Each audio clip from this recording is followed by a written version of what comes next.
to today's service, let us pray. And so, Heavenly Father, we say thank you for your grace, thank you for your love. We thank you for the opportunity of being alive today. Father, we say, may your name be exalted, O Lord, in the name of Jesus. Father, as we are about to go into your word, Father, bless the words of our minds, O Lord, in the name of Jesus. For in Jesus' mighty name I have prayed. Amen.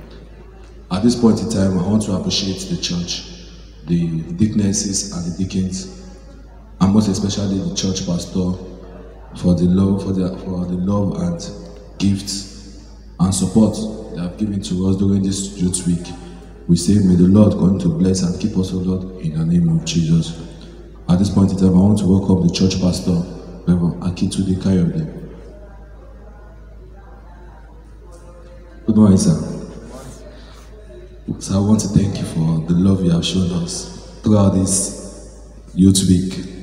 Father, we want to pray from our heart that everything you need to survive this aspect of the spiritual growth, the Lord will give unto you in the name of Jesus.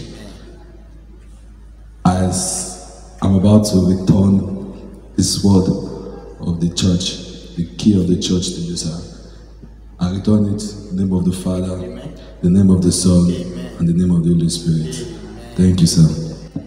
Hallelujah. Hallelujah. Shall we pray? Almighty Father, we bless your name. We thank you for the wonderful time like this.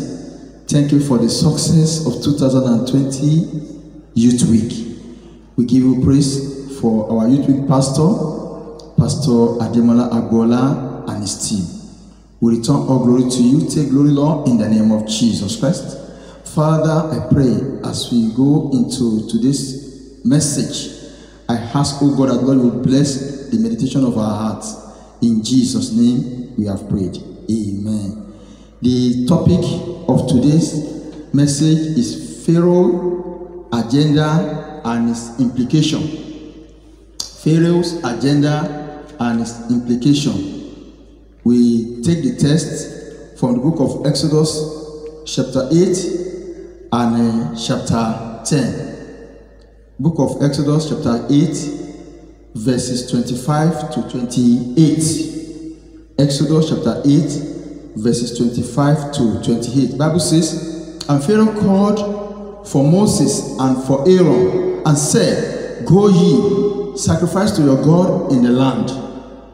And Moses said, it is not meet so to do, for we shall sacrifice the abomination of Egyptian to the Lord our God. Lo, shall we sacrifice the abomination of Egyptian before their eyes? And will they not stone us? Verse 27, we will go 3 days journey into the wilderness and sacrifice to the Lord our God as he had commanded us. Verse 28, and Pharaoh said, I will let you go, that ye may sacrifice to the Lord your God in the wilderness. Only shall ye not go very far away and entreat for me.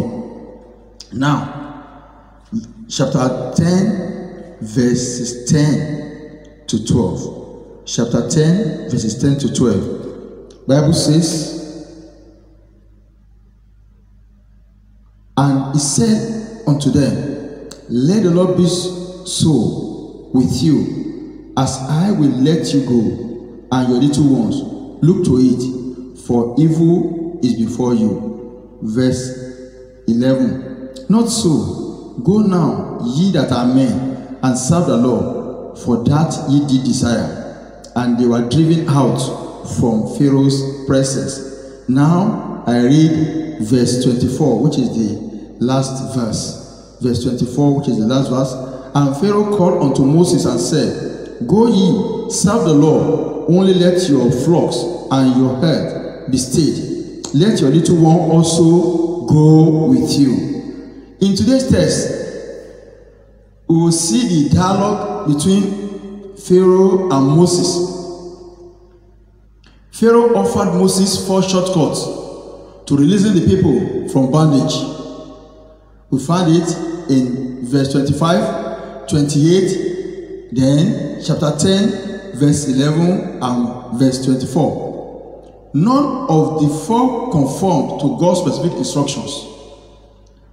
Though they are good, but none of them conformed to God's specific instruction. They were only attempts by Pharaoh to hide his refusal to obey God. He needed to obey God to release the children of Israel. But he was now trying to hide his refusal under that partial release.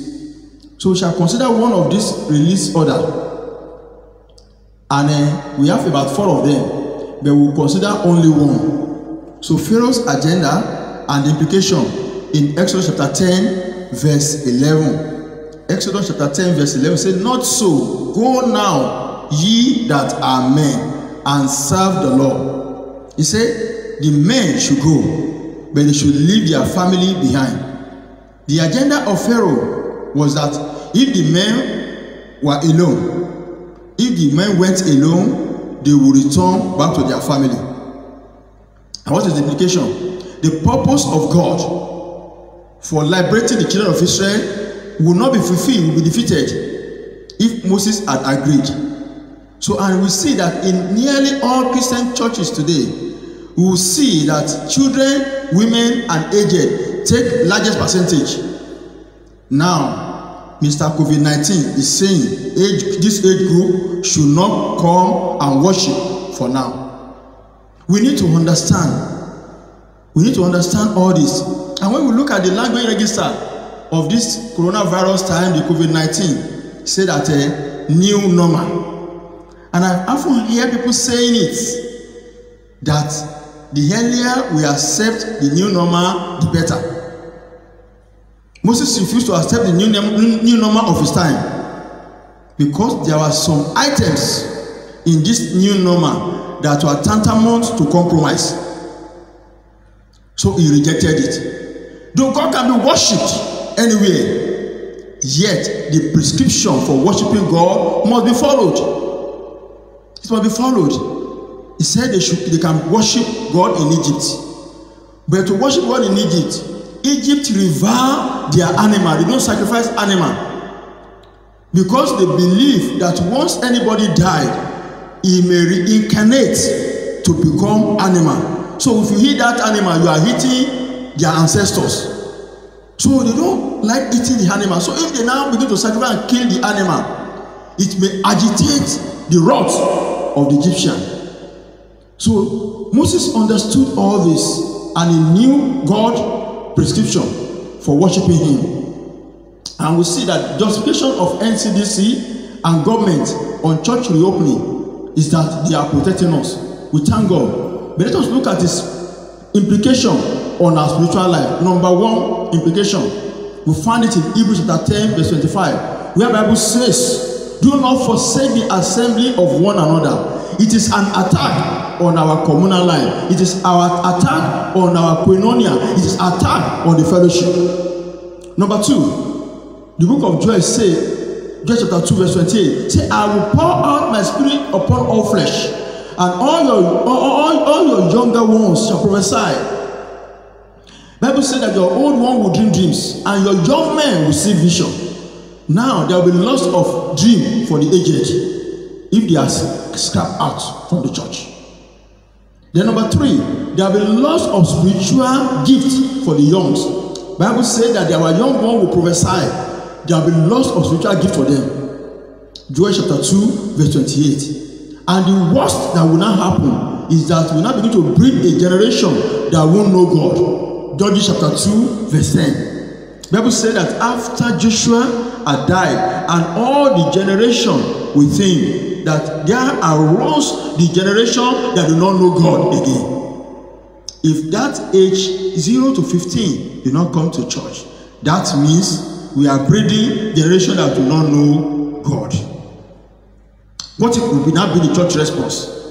The church response to this is for us to rise and attack the roots of that COVID-19 in prayer. When we rise to pray, when we rise to attack its roots, all this regulation will stop. It is this COVID-19 that brought about the regulation. And when the Lord uproots COVID-19, all this regulation will stop. And God has done it before, and He will do it again in the name of the Lord Jesus Christ. But we need to come together and pray. Reflection: one Almighty is more than all mighties. One Almighty is more than all mighties. So, and when we look at our song, our hymn today, "Our mighty fortress is our God," let us run to Him in spirit and in truth. Shall we pray? Mighty Father, we have heard your word today.